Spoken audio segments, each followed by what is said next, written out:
In today's tutorial, I'm going to show you how to duplicate a template on Elementor.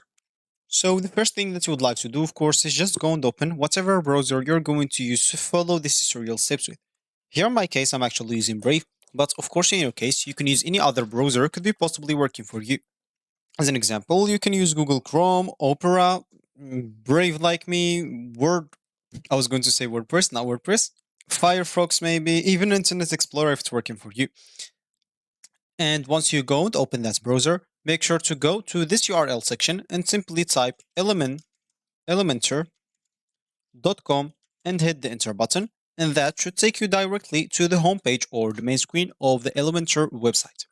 If you have an account, make sure to go to the top right corner, click at login, and you will find that page to enter your email, password, then sign in into your account or log in into it, or you can even continue with your Google account to get logged in into your account without any time wasted. If you don't have an account, click at get started here at the top right corner, or you can click on that on the middle.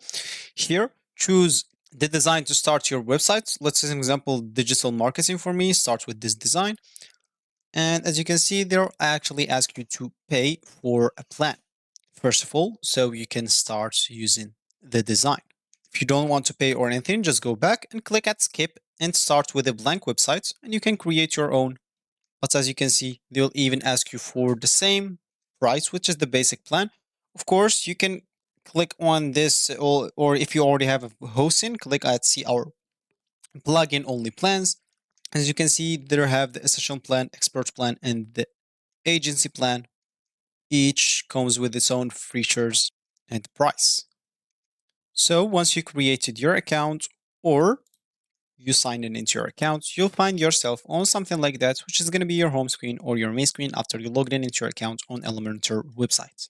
So as we said in the beginning of this tutorial, we would like to duplicate a template. So let's just get into the Elementor builder. And let's say, for example, this page is my template and I want to duplicate it. Simply go to this bottom left kind of corner and click at this arrow and make sure to save it as a template. Then you can use this template once again, and it's actually like you duplicate it. And let's say, as an example, you don't want to do that. Of course, you can do another thing. You can go to this section and right click on it and duplicate it, or copy it and then paste it wherever or in any other page. And so you can actually duplicate the templates because there's no direct way to do that. So this will be actually for this tutorial. I hope you like it. Thank you guys for watching and goodbye.